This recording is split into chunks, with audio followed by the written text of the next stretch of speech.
My channel कैम्सिन। और आज मैं आप लोग को ले चलूंगा क्लास 9th में। तो जो 9th क्लास के बच्चे हैं इनके लिए बड़ा ही हेल्पफुल वीडियो बनने वाला है। मैंने आपको पिछले वीडियोस में बताया था कि कैम्सिन में हम लोग केमिस्ट्री बिल्कुल सिंपल तरीके से पढ़ते हैं। तो आज हम लोग 9th क्लास में जो केमिस्ट्री है उसका चैप्टर 1 स्टार्ट करेंगे और उस चैप्टर 1 का नाम है मैटर्स इन आवर सराउंडिंग। हमारे सराउंडिंग्स में जो मैटर्स होते हैं, ठीक है ना, उनके बारे में देखेंगे। आपको पता है कि मैटर्स हमारे सराउंडिंग में क्या क्या होते हैं, ठीक है। मैटर्स हमारे सराउंडिंग में बहुत सारे मैटर्स हैं, जैसे आपका पेन हो गया, आपकी बुक हो गई, और अगर आप पूरा अर्थ को लो तो वो भी एक मैटर है, सन को लो वो भी एक मैटर है, हमारी बॉडी भी एक मैटर है। तो so many matters I think आप सभी लोग जानते हैं। तो मैटर को हम लोग डिफाइन कैसे करेंगे? मैटर वो होता है जिसका कि एक मास होता है। Matters are those which are having mass and एक स्पेस ऑक्यूपाई करता है, ठीक है ना। तो मैटर वो है जिसका एक मास होता है और वो एक स्पेस ऑक्यूपाई करता है। Simple definition, matter is those substances which are having mass and which occupy space. अब देखिए, मास जो होता है ना, ये मास हमेशा कांस्टेंट होता है। ध्यान रखिएगा, आप कहीं भी चले जाओ, किसी अदर प्लेनेट पे चले जाओ, लाइक सैटेलाइट जैसे मून है वहां चले जाओ, या किसी अदर भी बहुत सारे प्लेनेट्स हैं, आप कहीं भी चले जाओ, अर्थ के सेंटर में जाओ, नॉर्थ पोल पे जाओ, साउथ पोल पे जाओ, हर एक जगह मास ऑलवेज कांस्टेंट होता है। अब ये जो मास होता है ना, इसके बारे में हम लोग और धीरे धीरे आगे पढ़ेंगे। तो सबसे पहले हम लोग पढ़ते हैं कि मैटर्स बनते किससे। Matter is made up of very tiny particles, यानी बहुत ही स्मॉल पार्टिकल्स से बने होते हैं। तो यानी कंसर्न हमारा है कि जो पार्टिकल्स हैं वो क्या है, ठीक है। तो इसके बारे में हम लोग थोड़ा सा और देखते हैं। आप लोगों ने समझ लिया, जो भी मास ऑक्यूपाई करेगा, जो मास होगा जिसके पास, और जो स्पेस ऑक्यूपाई करेगा वो मैटर है, और वो एक टाइनी पार्टिकल से मिलके बना हुआ है। तो किसी भी मैटर का अगर हम लोग कैरेक्टरिस्टिक देखना चाहें, ठीक है ना, तो कैरेक्टरिस्टिक को स्टडी करने के लिए उसके पार्टिकल्स को स्टडी करना पड़ेगा। तो किसी भी मैटर का जो पार्टिकल है उसमें कुछ कैरेक्टरिस्टिक्स होते हैं। सपोज करो मैं अगर पॉइंट 1 लूं कि इनके जो पार्टिकल्स हैं वो पार्टिकल्स कंटिन्यूअसली मूव करते रहते हैं। पार्टिकल जो है ना कंटिन्यूअसली मूवमेंट होता है पार्टिकल्स में, ठीक है ना। फर्स्ट जो कैरेक्टरिस्टिक, फर्स्ट सेकंड थर्ड आप होता है, किसी को भी फर्स्ट सेकंड थर्ड आप दे सकते हैं। तो जैसे फर्स्ट मैंने लिया कि पार्टिकल्स जो होते हैं मैटर के, वो कंटिन्यूअसली मूव करते हैं। अब आप साइंस पढ़ रहे हैं तो साइंस में किसी भी चीज को आप ऑब्जर्व कर सकते हैं इजीली, ठीक है ना। कुछ चीजों माइक्रोस्कोपिक लेवल पे होती है, कुछ माइक्रोस्कोपिक पे। तो ये माइक्रोस्कोपिक लेवल पे है, इसको हम इजीली देख ले सकते हैं नेकेड आई से। आइए देखते हैं कैसे इसको हम फील कर सकते हैं। सपोज करो आपने कोई एक कंटेनर लिया है, ठीक है ना, और इसमें आपने सपोज करो वाटर रख दिया। वाटर, पानी हम लोग डेली यूज करते हैं। आपने इस कंटेनर में वाटर रख दिया और कंटेनर को थोड़ी देर आपने क्या किया, उसको थोड़ी देर सेटल होने दिया। लाइक ये जो वाटर का हल्का फुल्का मूवमेंट भी था वो बिल्कुल एक पीसफुल हो जाए, शांत हो जाए, काम, ठीक है ना, ताकि कोई हलचल ना हो। अब थोड़ी भी हलचल नहीं है, ठीक है। इसके बाद हमने क्या किया, इसमें अगर थोड़ा सा इंक डालेंगे, आप कुछ भी डाल सकते हैं, कोई भी कलर या इंक, ठीक है, कोई भी इंक या कलर अगर हमने डाला, आप देखोगे तो धीरे धीरे इस पूरे बॉडी का जो कलर होता है ना, वो उसमें हर एक जगह इंक फैल जाती है। अब हर एक जगह इंक कैसे फैली? इसका मतलब कुछ तो है जो इधर उधर मूव कर रहा है। तो ये जो पार्टिकल्स है ना, ये इधर जा रहा होता है, ये इधर जा रहा होता है, ये इधर जा रहा होता है, ये इधर। तो ये रैंडम मोशन इनका होता है। इस एक्सपेरिमेंट से आपने ये प्रूफ कर लिया कि पार्टिकल्स कंटिन्यूअसली मूवमेंट करते रहते हैं किसी भी मैटर के, ठीक है। तो ये एक्सपेरिमेंट हमने देख लिया। अब आइए सेकंड प्रॉपर्टी पढ़ते हैं, सेकंड कैरेक्टरिस्टिक। तो जो सेकंड कैरेक्टरिस्टिक किसी भी मैटर का हो सकता है वो ये हो सकता है कि जो पार्टिकल्स होते हैं ना, particles attract each other, attract each other. Particles होते हैं, पार्टिकल्स एक दूसरे को अट्रैक्ट करते हैं, ठीक है ना। अब अट्रैक्ट करते हैं, इसको भी हम लोग प्रैक्टिकली देखते हैं। तो अट्रैक्ट करने के लिए सपोज करो आपने यहां पे कोई टैप है ना, नल है, इससे पानी आता है बाहर। आप लोगों ने नल खोला, पानी लिया, नहाने लगे, पीने लगे, जो भी कुछ करना है, ठीक है। अब आपने इन बिटवीन अपना एक फिंगर रख दिया यहां पे इस तरीके से। जैसे फिंगर रखते हो, ये पानी इनिशियली क्या आता है, ये यूं आता है धीरे धीरे ऐसे। आपने फिंगर रखा, ये फैल जाता है, देखा होगा आप लोगों ने, है ना, एंजॉय करते हैं हम लोग। तो फैल जाता है, फैलने के बाद आपके फिंगर से पानी जब वापस नीचे आता है तो वो फिर से अलाइन हो जाता है। अगर वो फैल गया था तो उसे दूर चले जाना चाहिए था। वो वापस अलाइन कैसे हुआ? इसलिए हुआ क्योंकि एक दूसरे को इनके जो पार्टिकल्स होते हैं ये अट्रैक्ट कर रहे होते हैं। अट्रैक्शन की वजह से ये आसपास आ गए, ठीक है। तो जो सेकंड प्रॉपर्टी है कि पार्टिकल्स अट्रैक्ट ईच अदर, है ना। और थर्ड प्रॉपर्टी है ना, इसको हम लोग लास्ट भी बोल सकते हैं, last but not the least. तो इसमें ये होता है कि जो पार्टिकल्स होते हैं ना, इनके बीच में स्पेस होता है। Particles are having spaces, particles are having spaces between them, particles are having spaces between them. तो किसी भी मैटर के पार्टिकल्स के बीच में स्पेस होता है, तभी तो एक किसी भी मैटर में दूसरा मैटर इजीली मिक्स हो जाता है। जैसे आप लोग नमक मिलाते हैं पानी में, समझ के ना, इसको एक्सपेरिमेंट को हम लोग कैसे करते हैं। फिर से वही कंटेनर लो, आप पानी ले लो, ठीक है ना। अब आपके टेस्ट के अकॉर्डिंग आप यहां सॉल्ट या शुगर कुछ भी ले सकते हो। चलो मैंने सॉल्ट ले लिया और यहां एक लेवल लगा लो, पानी का जो टॉप लेवल था, ठीक है। जब आप सॉल्ट डालते हो ना इसमें, उसके बाद अगर आप चेक करोगे तो ये जो लेवल है ना, ये बढ़ेगा नहीं, ये लेवल जितना था उतना ही रहेगा। तो वो जो सॉल्ट डाला था वो कहां गया?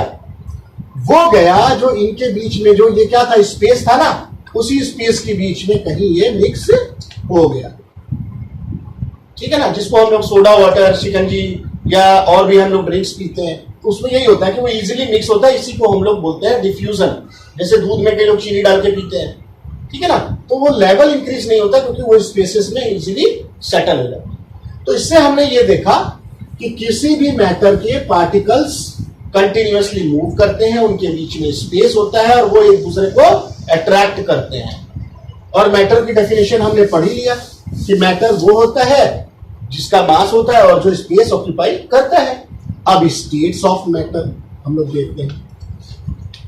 स्टेट्स ऑफ मैटर यानी किसी भी मैटर का कितना स्टेट होता है। तो जनरली हम लोग देखते हैं states of matter, there are 3 states of matter. आप लोगों को भी पता होगा, इसके बारे में हम लोग थोड़ा सा इजी वे में पढ़ते हैं। First is solid, second is liquid and third is all of you know gas. Fourth state भी होता है प्लाज्मा, है ना। बट अभी हम लोग सिर्फ सॉलिड, लिक्विड एंड गैस बहुत बेसिक लेवल पे हम लोग पढ़ रहे हैं। तो जो सिलेबस में जितना कवर होता है, जितनी चीजें होती है, पहले हम उसको इजीली देख लेते हैं। अब सॉलिड क्या होता है? ये भी पार्टिकल से बना है, ये भी पार्टिकल से बना है, ये भी पार्टिकल से बना है। तो स्टडी करने के लिए हमें पार्टिकल लेवल पे स्टडी करना पड़ेगा।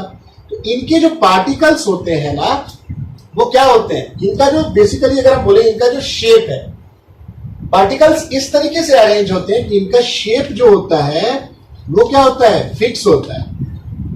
आप जैसे घरों में बैठते हो ना, अपने कमरे में चेयर पे बैठ के पढ़ाई करते हो, चेयर का शेप क्या होता है? फिक्स होता है। ये थोड़ी कि चेयर आज किसी शेप की है, कल उठे तो कोई और शेप हो गई, नहीं। तो चेयर क्या है? सॉलिड है। अलमीरा है जिसमें आप लोग अपने क्लॉथ्स वगैरह और ज्वेलरी और भी चीजें रखते हैं, या बुक की अलमीरा होती है, अलमीरा का भी शेप फिक्स नहीं हो रहता है, चेंज नहीं होता, तो शेप फिक्स रहता है, ठीक है ना। अब शेप फिक्स इसलिए रहता है क्योंकि इनके पार्टिकल्स बहुत ही पास पास रहते हैं, ठीक है ना। उसको हम लोग और अभी आगे देखते हैं नेक्स्ट एग्जांपल में। दूसरा क्या होता है कि ये रिजिड होते हैं। वही रिजिड वाली बात, रिजिड इसलिए है क्योंकि पार्टिकल्स बहुत ही पास पास है ना। थर्ड, इनका जो एक बाउंड्री होता है ना, एक बाउंड्री रीजन होता है। बाउंड्री इसलिए एग्जिस्ट करती है कि आप सपोज करो आपने चेयर कहीं रखा, तो ये मतलब नहीं है कि चेयर जहां रखा है उससे आगे वाली भी जगह ले लेगा। जितना स्पेस उसने लिया हुआ है उससे आगे फ्लो नहीं कर सकता वो, इसलिए इसकी एक बाउंड्री है। फोर्थ क्या है, इनका वॉल्यूम फिक्स होता है। इनका वॉल्यूम क्या होता है, फिक्स होता है, ठीक है ना। तो शेप भी फिक्स है, रिजिड भी है, और इनकी एक बाउंड्री होती है, यानी बाउंड्री से बाहर नहीं जा सकते। इनका वॉल्यूम भी क्या होता है, फिक्स होता है, ठीक है।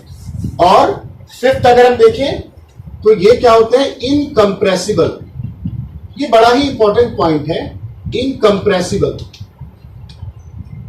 इनकंप्रेसिबल, इनकंप्रेसिबल मतलब आप इसको फर्दर कंप्रेस नहीं कर सकते। इसलिए नहीं कर सकते कि इनके जो मॉलिक्यूल्स होते हैं ना, या पार्टिकल्स की अगर बात करें, पार्टिकल्स बहुत ही पास पास होते हैं। एक तो फोर्स ऑफ अट्रैक्शन इनके बीच बहुत ही ज्यादा होता है, तो इनके बीच इसको आप फर्दर कंप्रेस नहीं कर सकते, इसीलिए इनकंप्रेसिबल्स होते हैं। कभी कभी क्वेश्चन आते हैं कि भाई सॉलिड्स आर इनकंप्रेसिबल, क्योंकि इनमें इनके पार्टिकल्स बहुत ही ऑलरेडी मिनिमम डिस्टेंस पे है। Force of attraction, intermolecular force जिसको बोलते हैं, बहुत ही ज्यादा होता है। Intermolecular force is very very large. ये हो गया सॉलिड की बात। अब आते हैं लिक्विड। तो लिक्विड में जो फर्स्ट कंडीशन होती है, इसका होता है नो फिक्स शेप। इसका शेप क्या होता है, फिक्स नहीं होता है। ग्लास में रखोगे ग्लास का शेप लिया, अगर आप पतीले में रखोगे पतीले का शेप लिया, कटोरे में रखोगे कटोरे का जो बाउल होता है ना, तो अलग अलग। वाटर बॉटल में रखोगे वाटर बॉटल का शेप लेगा, तो नो फिक्स शेप, ठीक है। नेक्स्ट होता है नो बाउंड्री रीजन। अब देखो, नो बाउंड्री रीजन का मतलब क्या होता है, जैसे आपने किसी सरफेस पर, जैसे होता है ना, पानी गिर गया, आप लोग परेशान, अरे यार पानी गिर गया, कोई फिसल जाएगा। तो पानी का क्या होता है कि बाउंड्री रीजन नहीं होता, जहां गिरा वो आगे फैल भी सकता है, तो उसकी बाउंड्री का लिमिट नहीं है, इसलिए no boundary region. Third condition होता है इसका फ्लूडिटी। फ्लूडिटी भाई, जैसे सॉलिड रिजिड था, वो फ्लो नहीं होगा, इसमें फ्लूडिटी होती है, यानी ये फ्लो करता है, पानी हमेशा फ्लो करता है। डिपेंड्स कि क्या कंडीशन है, कभी स्लोप है तो ज्यादा फ्लो करेगा, सरफेस अगर प्लेन है तो कम फ्लो करेगा, ग्रेविटी के रीजन से होता है। नेक्स्ट, अब क्या है, इसका क्या है, इसका भी फिक्स वॉल्यूम होता है, फिक्स वॉल्यूम होता है। तो ये ध्यान रखना कि लिक्विड का वॉल्यूम फिक्स होता है लेकिन शेप फिक्स नहीं होता है। अब आते हैं नेक्स्ट पॉइंट पे, पॉइंट नंबर 5। पॉइंट नंबर 5 है कि ये क्या कंप्रेसिबल है। कई लोग बोलते हैं कि लिक्विड्स आर इनकंप्रेसिबल, यानी कंप्रेसिबल नहीं है, जो कि गलत है। कंप्रेसिबल है लेकिन बहुत ही कम। जैसे मान लो सॉलिड के केस में हमने देखा था कि बहुत ही पास पास रह रहे थे ना, यहां थोड़ा सा दूर रहते हैं, तो यहां तक तो इनको ला ही सकते हो, इनको फोर्स लगा लो सो दैट ये यहां वाला मॉलिक्यूल यहां आ जाए, तो थोड़ा सा कंप्रेसिबल हम कर सकते हैं लिक्विड्स को, तो लो कंप्रेसिबल हो जाता है, ठीक है। अब आते हैं गैस पे।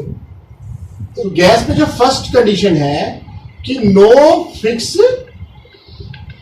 फिक्स शेप,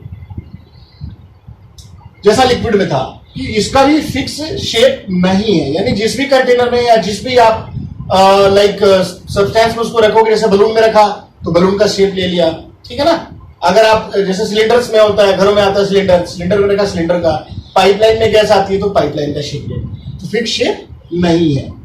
सेकंड केस, यहां भी कोई बाउंड्री नहीं है, नो बाउंड्री, ठीक है ना, नो बाउंड्री। अब यहां बाउंड्री नहीं होने का रीजन क्या है, इसके भी मॉलिक्यूल्स बहुत दूर दूर होते हैं, है ना, बहुत रैंडमली मूव करते हैं। आपने सपोज करो आप केमिस्ट्री लैब में किसी बीकर में अगर कोई गैस आप उसको फिल करते हैं, तो अगर हल्का सा भी कहीं कुछ खुला हुआ है तो बाहर आ जाएगा, या घरों में भी जो गैस लीक होती है, आप लोगों ने देखा होगा यार गैस लीक हो रही है, इसीलिए कि उसकी बाउंड्री नहीं है। थर्ड पॉइंट अगर हम देखें तो यहां भी फ्लूइडिटी होती है, इसमें भी फ्लूइडिटी होती है। अब फ्लूइडिटी का मतलब वही है कि ये भी फ्लो कर रहा होता है। फ्लो क्यों कर रहा होता है? क्योंकि इसके भी मॉलिक्यूल्स बहुत दूर दूर होते हैं और ये तो लिक्विड से ज्यादा ही दूर होते हैं। इसको हम लोग अभी देखते हैं। फोर्थ केस ये हुआ कि इसका भी क्या होता है, इसका भी कोई इसका आई मीन यही एक है जिसका no fix volume, no fix volume, ठीक है ना। लिक्विड का आपने देखा था कि फिक्स वॉल्यूम था, बट इसका फिक्स वॉल्यूम नहीं होता। इसका फिक्स वॉल्यूम ना होने का रीजन है कि इसके मॉलिक्यूल्स बहुत ही दूर दूर होते हैं, तो उनको आप एक फिक्स लोकेशन में कंप्रेस करके ला सकते हैं, लेकिन उसमें भी यही होगा कि जो वॉल्यूम आपके कंटेनर का है वही ऑक्यूपाई कर लेता है। फिफ्थ ये है कि ये हाईली कंप्रेसिबल है। ये क्या है? हाईली कंप्रेसिबल, हाईली कंप्रेसिबल है ये, ठीक है ना, हाईली कंप्रेसिबल। अब देखिए हाईली कंप्रेसिबल क्यों है गैस के मॉलिक्यूल्स? क्योंकि ये बहुत ही दूर दूर है। सपोज करो यहां, ठीक है, और लिक्विड के केस में आपने देखा था स्टिल थोड़ा सा डिस्टेंस है, सॉलिड तो बिल्कुल पास पास है।